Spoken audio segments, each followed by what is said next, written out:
반갑습니다. 1월 8일 화요일 큐티 스케치 시간입니다. 오늘 본문은 마가복음 3장 20절부터 35절까지의 말씀입니다. 예수님에 대한 그 소식을 듣고 사람들이 찾아왔습니다. 예수님에 대한 소식이라 하면 그 소문이라 함은 귀신을 내쫓는 일들, 그리고 특별한 권세 있는 가르침, 그리고 병자들을 치유하는 이런 사건이죠. 그런 기적을 행했다는 그런 소식을 듣고 사람들이 많이 몰려들었습니다. 예수님이 피해 가시기도 하고 또 너무 많이 사람들이 모여 있을 때 또 우리 주님은 그것을 꺼려하기도 하는 모습들을 우리 보여주고 있는데, 어찌 되었든 예수님을 찾는 사람들이 너무 많았습니다. 근데 오늘 본문에는 그 예수님을 만나고 또 병을 치유받고 싶어서, 그리고 귀신 들린 자들, 그런 자들이 노임을 받고 싶어서 찾아온 이야기가 아니라 다른 부류의 사람들이 찾아왔습니다. 그 부류의 사람들은 누구냐 하면 예수의 친족들입니다. 21절의 가족들이죠. 그리고 예루살렘에서 내려온 서기관들입니다. 이들은 예수님을 향하여 어떤 생각을 가졌느냐 하면 예수님은 미쳤다는 거예요. 잘못된 이해를 한 거죠. 예수님이 하신 일을 보고.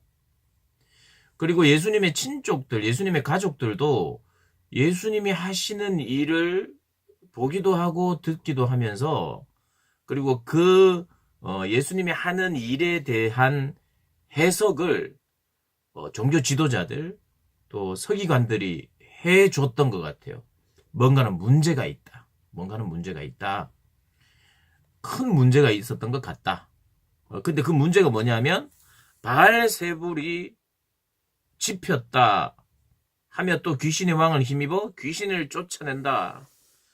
그렇게 귀신을 쫓아내는 일들을 하자 종교 지도자들의 해석이 뭐였냐면 저 아주 귀신 중에 최고 왕 귀신이 그와 함께 하고 있구나. 이 짚혔다는 말이 바알세불이 짚혔다는 말이 바알세불을 가졌다는 말이에요. 그러니까 바알세불이라고 하는 이 귀신 중에 왕이 그와 함께함으로 말미암아 이런 일들이 일어난다고 이야기를 했던 거예요.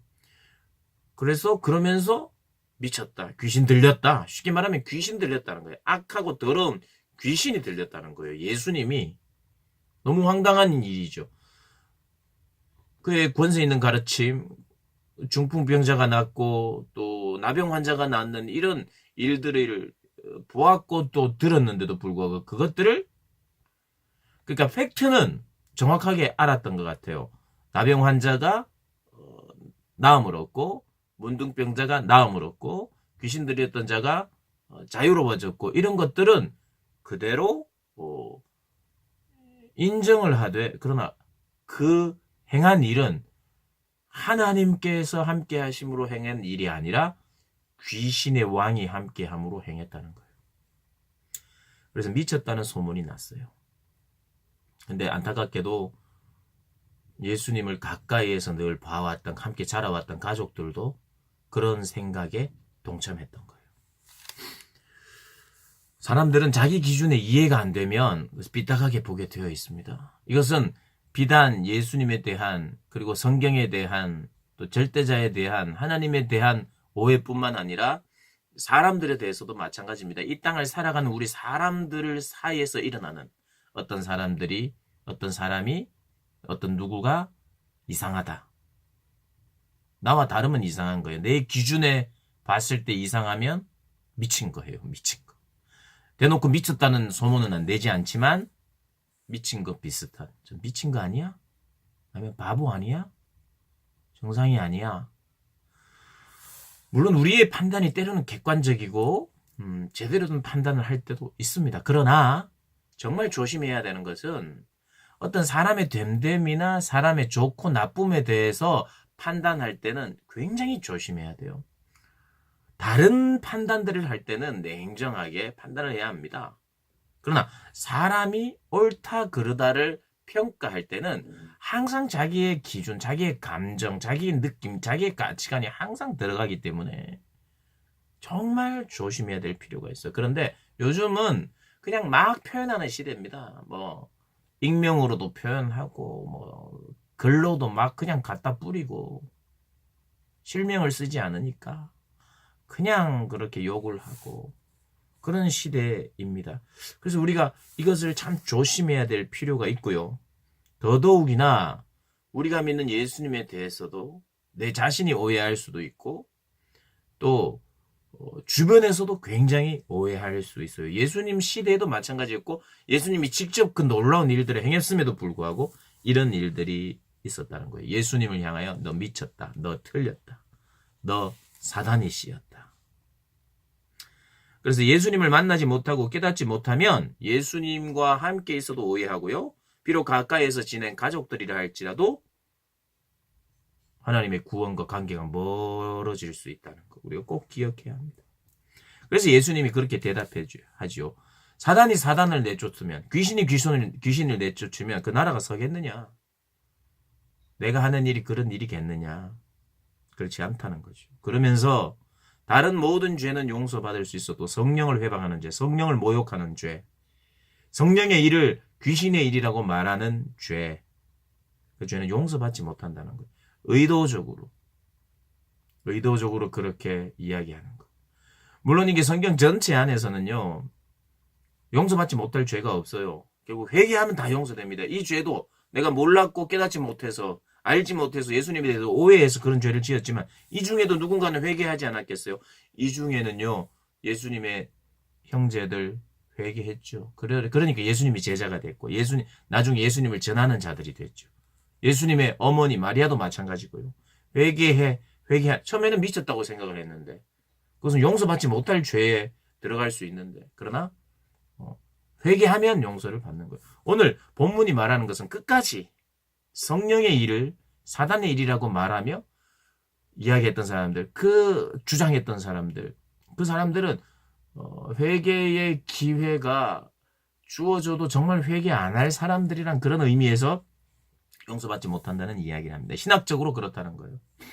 한번 성령의 역사를 사단의 역사라고 한번 말하면 그 인생은 끝나고 그것은 지옥 백성이고 이런 말이 아니라 돌이키지 않는 자가 하나님 나라에 들어갈 수 없는 거죠. 그러면서 또 이제 21절에 예수의 친족들이라는 이야기가 나오는데 31절에 그런 서기관들 대제사장들이 예수님을 공격하자 예수님이 대답을 한 후에 31절에 그때에 예수의 어머니와 동생들이 와서 밖에 서서 사람을 보내어 예수를 부르니 이제 가족들이 와 있는 거죠. 서 있는 거죠. 밖에서. 그리고 이 안에서는 이런 서기관들과 대제사장들과 논쟁이 있었고 찾고 있는 거예요. 아직 가족들이. 데리고 가려고. 뭔가는 문제가 있는 것 같아서. 그러니까 예수님께서 이렇게 합니다. 누가 내 가족이냐? 누가 내 가족? 누가 내 어머니며 동생들이냐? 그러면서 피의 혈연 관계가 진정한 가족이 아니다. 한 아버지를 모시는 자들, 하나님을 아버지로 부르는 자들, 그들이 형제요 자매다. 그리고 그 아버지를 알고 그 아버지의 뜻대로 행하는 자가 그 아버지의 자녀들이고 한 가족이다. 그래서 저들이 어머니와 동생들이 내 가족이 아니고 앞으로는 내 가족 안 할 거야 이런 말이 아니라 진정한 가족은 우리 모두가 하나님을 아버지로 모시고 있지 않아요? 진정한 아버지를 모시고 그분의 뜻을 깨닫고 그분의 말씀대로 행하는 자, 그게 진짜 가족이라는 거예요. 하나님의 가족.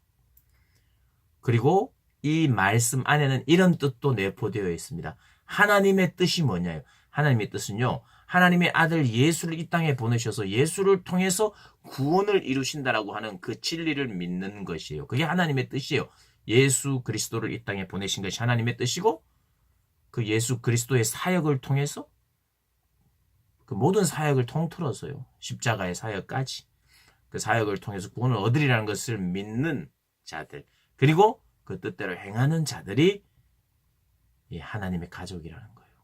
그러니까 지금 이 사람들을 향해서는 이렇게 이야기하는 겁니다.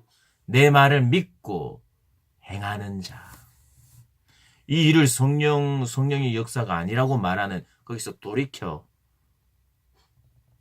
하나님의 일인 줄 알고 믿고 그 뜻대로 행하는 자, 그들이 하나님의 가족이라고 이야기합니다. 사랑하는 우리 고등부 학생들 그리고 선생님들, 하나님의 뜻을 행하는 자, 그들이 하나님의 가족입니다. 우리는 그런 면에서 가족이지요. 형제요, 자매입니다. 한 가족 공동체에서 가족애를 느끼며 살아가는 우리 모두가 되기를 주님의 이름으로 축복합니다.